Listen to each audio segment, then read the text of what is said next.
Hello students. आप लोगों को मैं जो भारतीय गणतंत्र कितना पुराना है और ये किस प्रकार से पहले से काम करता है, किस तरह से एक एप्लीकेशन इसका होता था, उसके बारे में थोड़ी सी आपको बताऊंगा मैं। डेमोक्रेसी डेमोक्रेसी इसकी शुरुआत 6 AD से होती, 6 BC से होती है। 6 BC। और क्लियर, 6ठी शताब्दी ईसा पूर्व से इसकी शुरुआत हुई है भारतीय गणतंत्र का, जो हम लोगों को मिलता है जिसका रिकॉर्ड। उसके पहले भी स्मृतियों में और सारे जगह आते हैं, लेकिन जो अथेंटिक माना गया है उसको माना गया कि 6 शताब्दी ईसा पूर्व से, जब गणों का शासन होता था तब से माना गया था। उस समय गणों के शासन में होता था यह कि दो समितियां, एक था, पहले समिति कहते थे उसको, एक समिति काम करती थी, दूसरा जो है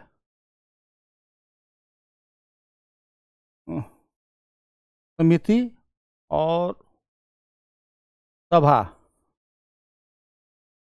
दो संस्थाओं का पाया जाता है उस वक्त कि दो संस्थाएं जो हैं ये लोकतंत्र का काम करती थी। समिति ग्राम समिति बनती थी।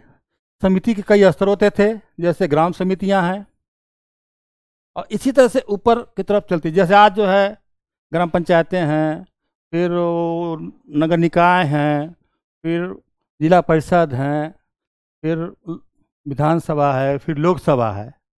उसी तरह उस समय भी छोटे छोटे ग्रुपों को बनती थी समितियां, जिसमें यह निर्णय होता था कि निचले स्तर के काम कैसे आगे बढ़ाया जाए। और यह समिति चुनाव करती थी सभा का, एक सभा चुनी जाती थी जिसमें लोग होते थे, सभापति को कहते थे उस समय। जब यह समितियां का जो निर्णय होता था, जो चुनाव होता था, उसको सभा में इम्प्लीकेट किया जाता था उस समय, जैसा बताया जाता है। अब आइए, एक घटना है, जब महात्मा बुद्ध गए पटना शासक अजातशत्रु हुआ करता था, जो बहुत ही महत्वाकांक्षी और बहुत विजेता था। वो हमेशा गढ़ कहाँ थे, 6 गढ़ जो है आप देख लीजिए, गंगा के किनारे, पटना नदी किनारे से पटना से शुरू होते थे और इधर फैलते चले गए, जिसमें मुख्य रूप से जिसमें गढ़ जो थे यह कुशीनगर के आसपास मल्ल थे। मल्लों से संबंधित सारे गण आपस में जो थे एक दूसरे से कनेक्टेड थे, संबंधित थे, जो कि कभी भी अजातशत्रु जैसे बलशाली सेना को अपने वहाँ कामयाब नहीं होने देते थे।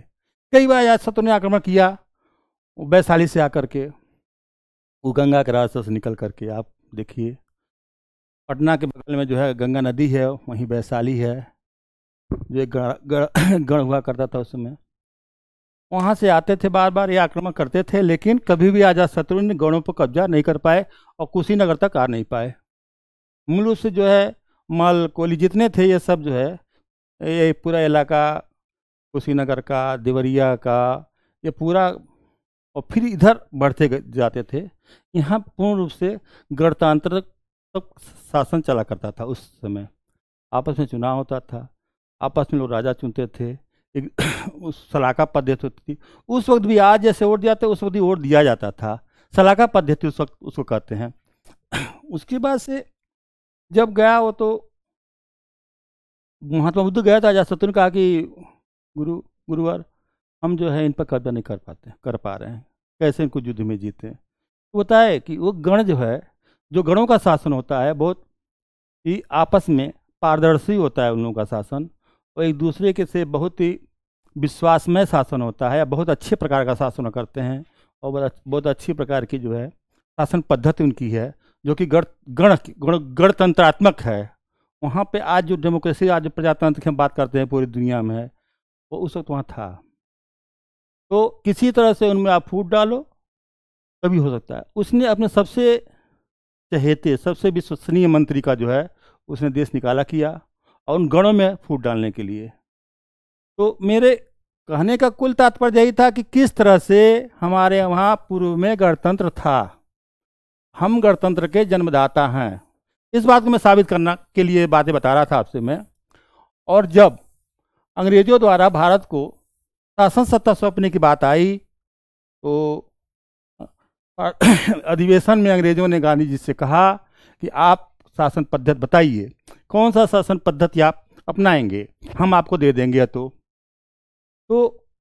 आपके पास क्या शासन पद्धति है? आपके यहाँ छोटे छोटे राज्य हैं, छोटे छोटे रजवाड़े हैं, इन सबको मैं सौंप दूँ, या केंद्रीय शासन हो, या फिर साम्यवादी हो, कौन सी व्यवस्था आप लगाएंगे? आप कौन सी व्यवस्था के जानकार हैं?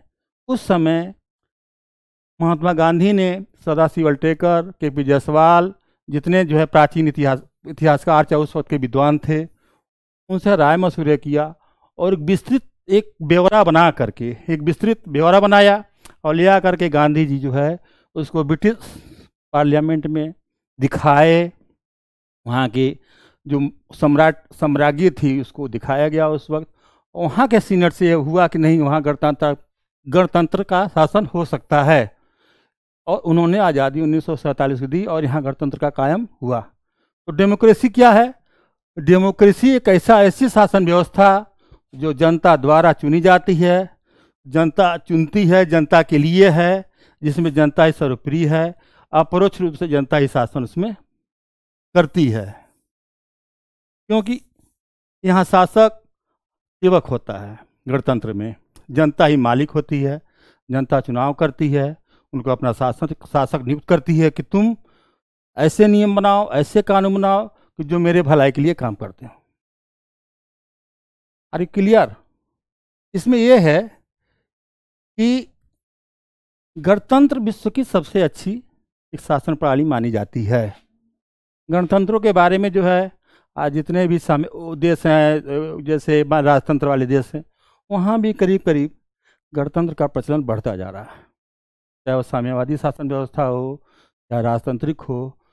लेकिन आज भी डेमोक्रेसी को मान्यता मिलती जा रही है। पूरा विश्व का लगभग कुछ ही देश ऐसे हैं जो आज भी जो है राजतंत्र या साम्यवादी तरीके से शासन चला रहे हैं। गणतंत्र हर जगह एक लोकप्रिय शासन व्यवस्था बन चुकी है।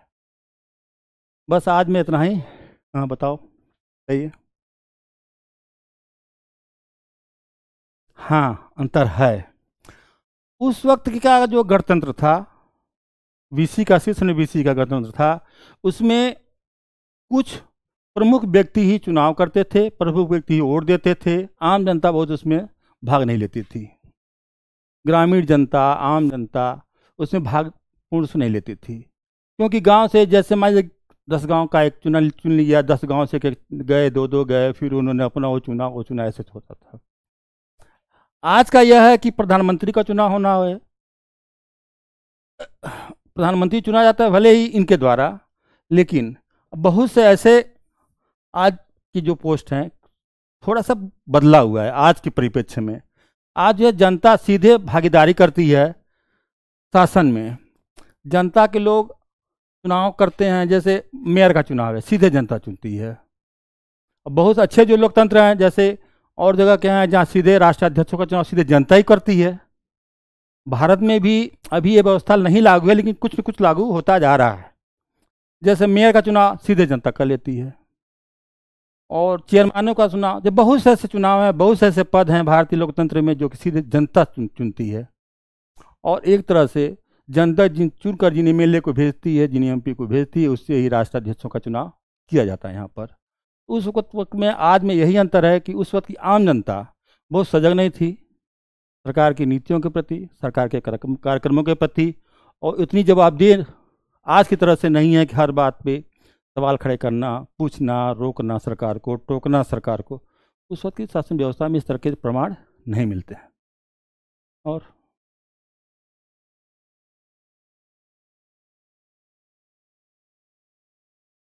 हाँ, तब जब गणों का ह्रास हुआ, जब अजातशत्रु ने हरा दिया, इन गणों पर कब्जा कर लिया, तो उसने पूरे एरिया में गणतंत्रों का एक तरह से धीरे धीरे धीरे धीरे सफाया हो गया और यहाँ राजतंत्र कायम हो गए। उस जमाने का मोटा पॉइंट यही है कि जैसे गणतंत्र जो है आपस में फूट हो गया। जो काम अजातशत्रु ने किया कि इसको आपस में फूट डालो, अब फूट कैसे पड़ा? जैसे वहाँ आया हुआ तो कहा अरे नहीं, आप ज़्यादा काबिल हैं इस पोस्ट के लिए। जो 10 आदमी एक आदमी का चयन यहाँ कर देते थे तो उसने कहा नहीं, जैसे एक आदमी यहाँ बैठा हुआ है उसका चयन कर लिया इसने, जो है 10 आदमी चुन लिए उसको, तो उसने 10 में से फोड़ा, कहा अरे नहीं, ये नहीं, तुम हो उसके लायक, तुम उसके लायक, तुम उसको लायक, तुम। इस तरह से करके उसने आपस में इन लोगों को आपस में आप लोगों को लड़ा दिया, जिसका मुख्य कारण था कि उस वक्त की जैसे आज शासन सत्ता मानव ह्यूमन नेचर है, हम पावर को एग्जर्व करें, पावर मेरे पास रहे, पद मेरे पास रहे, उसको भी रहा होगा, वो भी तो मानव ही थे। हाँ, तो करप्शन नहीं कहेंगे हम क्योंकि ऐसे कोई प्रमाण मिलते नहीं हैं उस वक्त के कि कोई करप्शन में जेल गया हो, चाहे वहाँ बंदी बनाया गया हो, ऐसा कुछ ज़्यादा मिलता वलता है नहीं। लेकिन हम यही कह सकते हैं कि उस वक्त जैसे आज का मानव है, जैसे हम लोग हैं, उसी तरह 14 साल पहले भी लोग थे, 2000 साल पहले भी थे, 2600 साल पहले भी वही लोग तो थे। मानव तो यही है ना, आज ही का तो मानव है।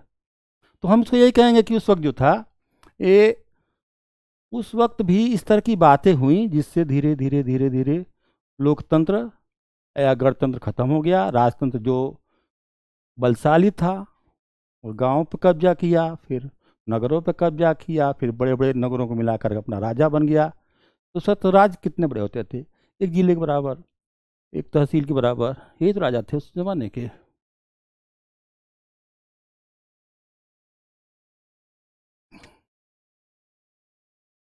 अभी तो लोकतंत्र के प्रति अगाध निष्ठा लोगों की है। लोकतंत्र चलेगा, लोकतंत्र को मान्यता मिली हुई, और लोकतंत्र शासन सबसे बेहतर शासन आज भी माना जाता है। लोगों को अपना अधिकार छोड़ना नहीं है, लोग छोड़ना नहीं चाहते हैं, तो कभी भी राजतंत्र को स्वीकार कर रही जनता, यह बड़ा मुश्किल हो गया है, क्योंकि जनता अपने अधिकारों के प्रति बहुत जागरूक है। आज इतनी व्यवस्था है, इतने नेट है, इंटरनेट है, साधन है, संसाधन है, कोई जनता क्यों राजतंत्र को मानेगी? वो कहेगी नहीं, हम इसको चुनेंगे, भले ही 5 साल कुछ करे, लेकिन दूसरा हम ला देंगे। चलिए, आज की जनता इस कहती है शासन सत्ता तो मेरा है और मैं इस तरह से जो है राजतंत्र को बर्दाश्त नहीं करूँगा। यहाँ तक कि आज के नेताओं के बच्चों को लोग स्वीकार नहीं करते हैं, कहते हैं अरे जब चुनाव आता है तो अरे ये तो वंशवादी है, ये तो वंश चला रहा है, ऐसे है वैसे है। इसलिए आज के ज़माने में लोकतंत्र मरे या ख़त्म हो या कमज़ोर हो बड़ी कम संभावना है, क्योंकि ज़्यादातर लोग अपना रहे हैं इसकी खूबियों को समझ करके, उसको देख करके। इसलिए लोकतंत्र आज की आवश्यकता हो चुकी है, आज की ज़रूरत हो चुकी है। और लोकतंत्र में आज का जो शासक वर्ग है वो जनता के प्रति जवाबदेह होता है, भले न कुछ करे लेकिन सफाई देता है जनता के सामने कि नहीं मैंने ये किया, मैंने वो किया, मैंने ये किया। राजतंत्र में सब बातें नहीं थी। राजतंत्र में राजा स्वयं भी होता था, जो चाहता था उसके आदेश ही कानून होते थे। आज के लोकतंत्र में अगर वो मुख्यमंत्री है, अगर वह शासक है, अगर वह शासन करता है, फिर भी वो बंदी बनाया जाता है, उसको सजा होती है, कोर्ट उस पर कार्रवाई करती है, वो मानता है चीज़ों को। राजतंत्र में ऐसे होता ही नहीं है, इसलिए राजतंत्र का आना बहुत कठिन है।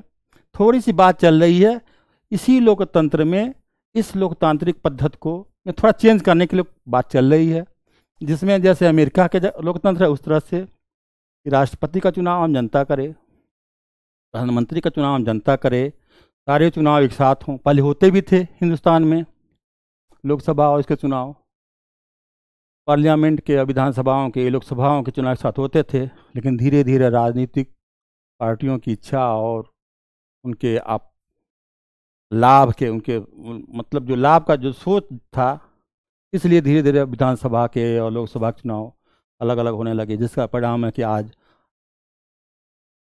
पूरे सालों साल जो है हमेशा चुनाव प्रक्रिया ही देश में चलती रहती है। हमेशा जो है कि यह विकास का काम रुका रहता है। यहाँ चुनाव घोषित हो गया, यहाँ कोई काम नहीं होगा। यहाँ चुनाव घोषित हो गया, शासक को जिसको शासन का सत्ता का काम करना चाहिए वो चुनाव के चक्कर में पड़ा होगा कि मेरी सरकार वहाँ बन जाए, मेरी सरकार वहाँ बन जाए, मेरी सरकार वहाँ बन जाए। यह थोड़ा सा दूषित प्रक्रिया हो चुकी है आज की, हर राज्यों में चुनाव बार बार हो रहे हैं। हर कभी जो है ग्राम पंचायत का चुनाव है, कभी नगर पंचायत का चुनाव है, कभी लोकसभा का चुनाव है, कभी विधानसभा का चुनाव है। तो हमेशा चुनाव जो है परमानेंट सालों साल जो है चुनाव की प्रक्रिया में ही पड़ा रहता है। ये थोड़ी सी विकृतियाँ इस वक्त आ रही हैं चुनाव की, इनको एक साथ कराना। अब उसमें बहुत तर्क हैं कहने के लिए कि ऐसा हो जाएगा, वह हो जाएगा, वह, लेकिन एक आदमी गया विकास का काम करना है, शासन सत्ता काम करना है, कानून बनाना है। सारा मंत्रिमंडल जो है जिस प्रदेश में चुनाव होता है उसमें जाकर फंस जाता है। आज जम्मू कश्मीर होता है, वहाँ सब लोग जाकर प्रचार कर रहे हैं। कल को हरियाणा में होता है, परसों राजस्थान। अरे सारे चुनाव एक साथ कर लो लोकसभा के साथ जो पहले होते थे, और फिर उसको आप कंडक्ट करो। फिर 5 साल देश के विकास का काम सब मिलकर करें। लेकिन ऐसा हो नहीं रहा है। अब तो 5 सालों साल जो है दिन पे दिन, मतलब पर डे मैं देखता हूँ कि कहीं ना कहीं चुनाव होते रहते हैं पूरे प्रदेश में। इसलिए थोड़ा विकास का काम अवरोधित होता है। लेकिन विकास की सतत प्रक्रिया है जो चल रही है, चलेगी, और विकास हो रहा है देश और लोकतंत्र अच्छे तरह से। इसलिए लोकतंत्र शासन पद्धति सबसे अच्छी शासन पद्धति आज भी विश्व में है। और कोई सवाल? ओके।